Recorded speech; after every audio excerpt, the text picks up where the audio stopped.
ტაკიძეების 9-სულიანი ოჯახი ბათუმიდან 9 კილომეტრის დაშორებით სოფელ ყოროლისთავში ცხოვრობს. ოჯახში 5 არასრულწლოვანი იზრდება. ამათგან ერთი შეზღუდული შესაძლებლობის მქონე პირია, რომელიც დღეს 18 წლის გახდა. ტვინის უჯრედების მიმოფანტვის დიაგნოზით მოზარდი 6 წელია ლოგინადაა მიჯაჭვული. გერმანიაში ჩატარებულმა გამოკვლევებმა აჩვენა, რომ იგი მკურნალობას აღარ ექვემდებარება. ეტლის არარსებობის გამო მშობლებს გოგონა ეზოში ვერ გაჰყავთ. ბავშვი ძალიან მძიმე ავადმყოფია, არა აქვს მხედველობა, მეტყველება არა აქვს, ხო და ვითხოვ ეტლს.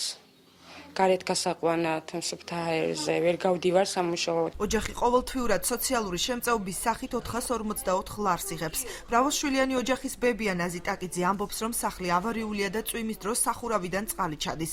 არსებული მდგომარეობის შესახებ მუნიციპალიტეტის გამგეობას 2013 წელს აცნობეს, თუმცა უწყებიდან პასუხი ამ დრომდე არ მიუღიათ. ან ყველა ოთახებში წვიმს, ლოგინები ყველაფერი სველდება. რამე თუ ჯურჯელი ქონდა ყველაფერი ებრძანეს, მაგრამ არაფერმა არ დაიკავა. მივმართეთ ხელვაჩავის გამგეობას. ჯერ დაგვირდნენ და მე გადათქვეს. როცა არ მოსულან და არ უნახიან ჩვენი მდგომარეობა. ყველაფერი დაბა და ასეთ მდგომარეობაში ვართ. არაფერი საშუალება არ გვაქვს. რამეს მივხედოთ. მიზნობრივი პროგრამის ფარგლებში ტაკიძეების სახლი რამდენიმე დღეში ახალი სახურავით გადაიხურება. აცხადებენ ხელვაჩაურის მუნიციპალიტეტის გამგეობაში.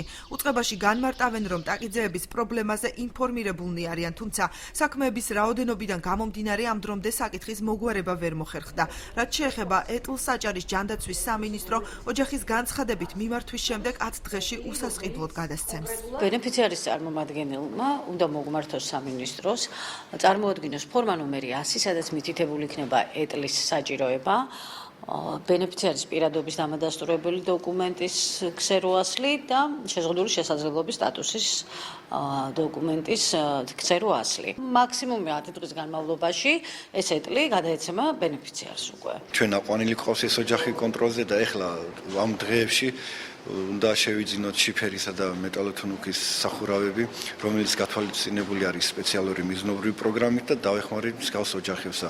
ეს ოჯახი ერთ-ერთი ოჯახია, რომელიც კონტროლზე ყავს აყვანილი. რამდენად დროულად მოუგვარდება პრობლემები ტაკიძეების მრავალშვილიან ოჯახს, რამდენიმე დღეში გახდება ცნობილი.